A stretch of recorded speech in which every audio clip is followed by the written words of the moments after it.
Today marks my 1 week of being here in Tacumba, Ecuador for Durga's Tiger School Advanced Yoga Teacher Training, where I'll be spending the next 42 days here learning about Tantra Yoga, shamanism, and Kundalini Yoga.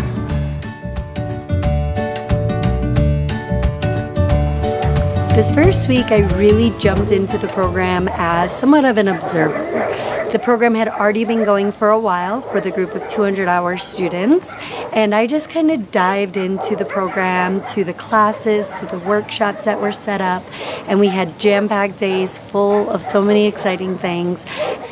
Every day we started with a little meditation or pranayama practice before we came into breakfast, and then we would go into our 3-hour Tantra Yoga practice. That's right, 3 hours. It was the first time I've practiced yoga for that amount of time, but I absolutely love this sequence. It's a sequence that I will be learning to teach and to share with students once I return to California, when I would plan to teach my retreats in the future. So I love having a different style of yoga to be able to introduce to my community as a teacher and to share with others. The Tantra Yoga sequence is very fascinating as a practitioner. So far, I've loved the slow-moving, yet powerful, strengthening, stretching exercise that just leaves you feeling so relaxed, yet energized and strong, all at the same time.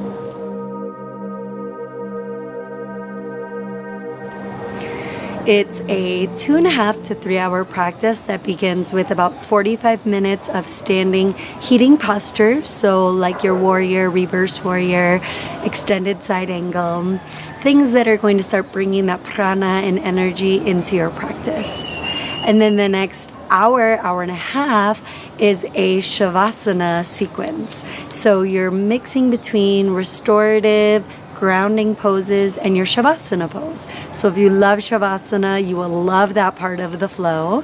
It really gives you an opportunity to allow the previous asana or physical practice to sink into the body and to just work a different aspect of your physical body throughout the practice in nice ways.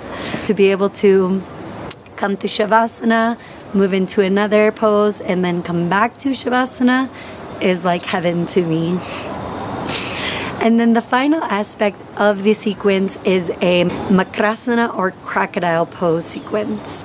You're going from a laying posture on your stomach where your hands are over your head in a prayer mudra and your feet are together as well. So you're this one really nice long line of energy facing down toward the earth, and you're moving between that and some more heart opening, back bending poses like floor bow or your cobra or locust pose.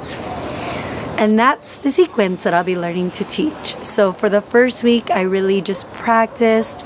I was in my body. I intuitively was able to experience that Tantra sequence.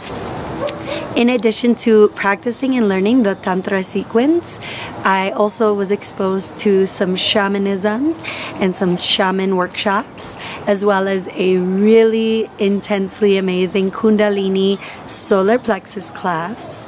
We've been working a lot with the chakras here at Durga's Tiger School. And this last week, it was the third chakra, or the solar plexus, which is right above your belly button, your energy center, willpower. And I really felt my third chakra opening up and empowered throughout this week of practice. Not only did we learn a little bit about the theory behind it, but we really felt it in our bodies throughout the physical practice, throughout mantras and kriyas, through the Kundalini practice that allowed us to cleanse and to work that third solar plexus chakra.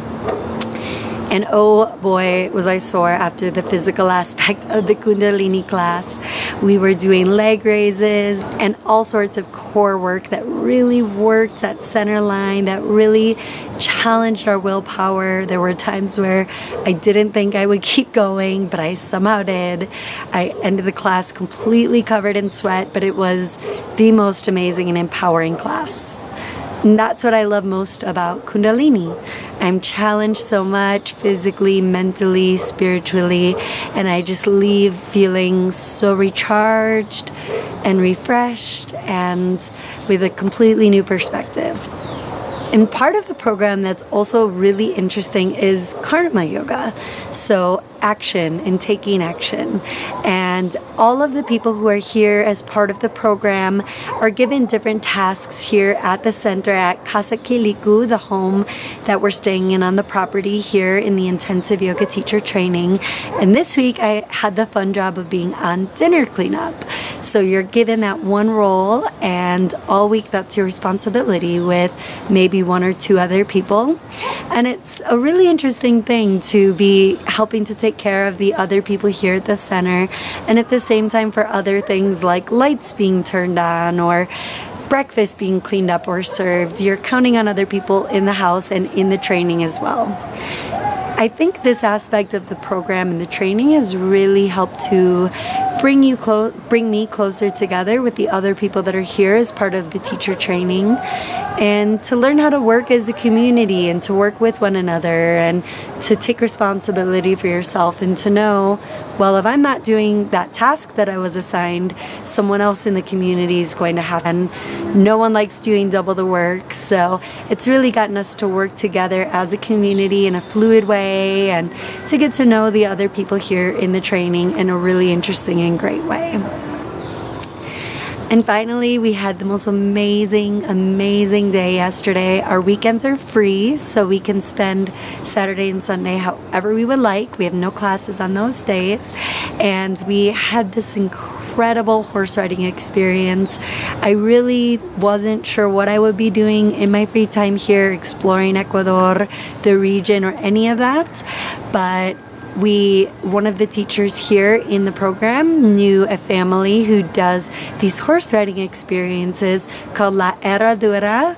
We started out by taking a taxi or an Uber to where we thought was the site of the horseback riding, and let's just say that some roads are not paved here. Not everyone knows where they're going around the mountains, and we ended up on a non-paved road. Didn't quite know if we would actually make it to our final destination, but luckily, after a long time of driving and thinking we might get stuck in some dirt path, we were able to get in contact with our horseback riding instructor and to find our way to La Herradura.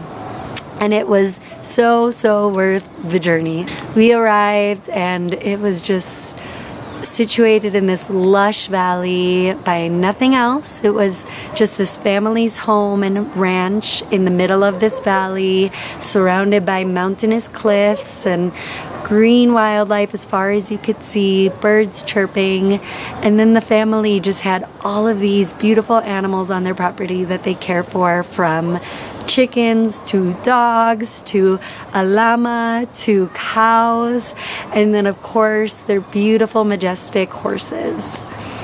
And you can just tell the family puts their heart and soul into caring for these horses and to provide this experience for people visiting their country in the region.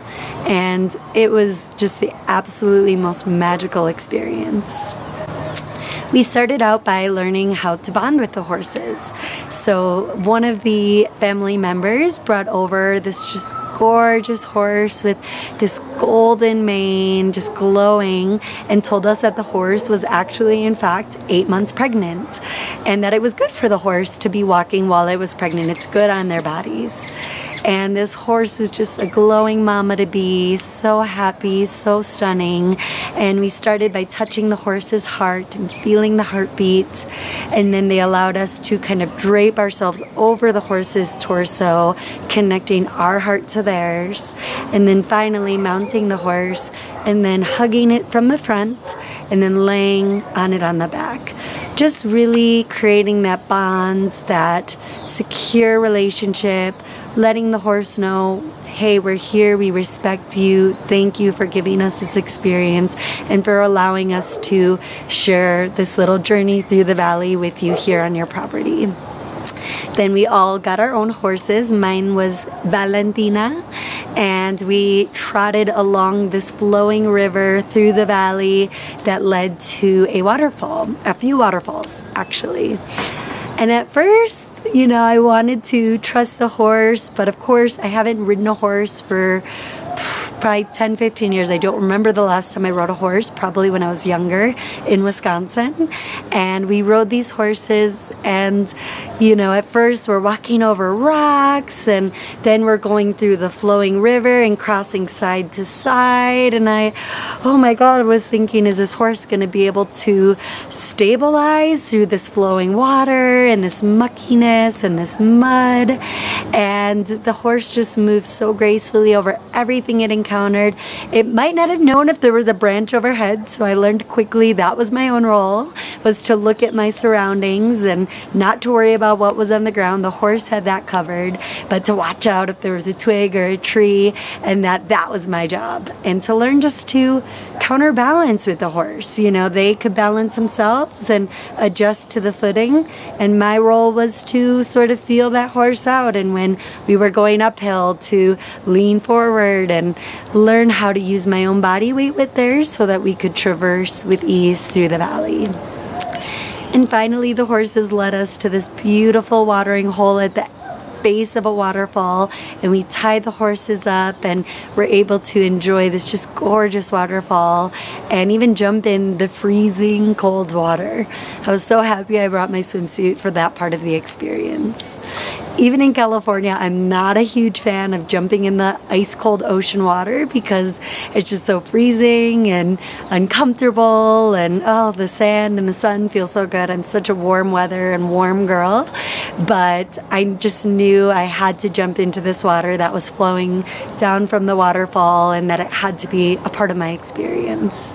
So I jumped in and was instantly completely frozen and shocked to my system, and thought, oh boy, there's no way I'm gonna be able to swim through this icy cold water to the waterfall. What am I doing? I can't breathe. I feel frozen. And then after a while, I just embraced it. And I said, you know what? This feels great. It's amazing. It's refreshing. It's crisp. And there's just something about the water. It was just sparkling coming out of the waterfall. And I really, once I embraced it, just floated on my back, floated over to where the water was gushing outside of the cliff. And I'm so, so glad I did. It felt so good to my body once I was out.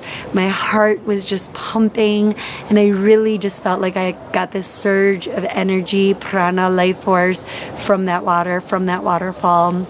And it just felt so, so, so amazing. And one of my favorite parts of the experience was the two horses on the property that just were running alongside us. So we had a small group. I think there were 5 of us and a few of the family members on their own horses.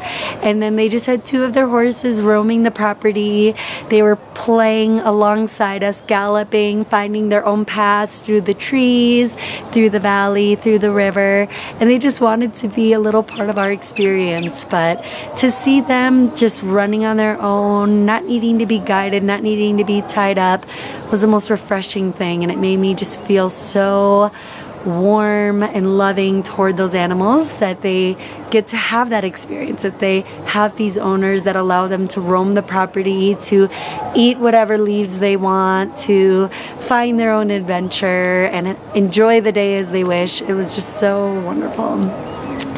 And my horse even, you know, one horse would start galloping and running a little bit, and then my horse would pick up and go. And you could tell they just had so much fun. They were just enjoying themselves. It wasn't a burden to them to be on this path, to be moving through this nature. They just absolutely loved it and picked up that energy from one another, and were enjoying themselves and just really enjoying the day. They seemed so joyful, and I could just feel that energy coming up from the horse as I rode it through this just absolutely serene and beautiful setting.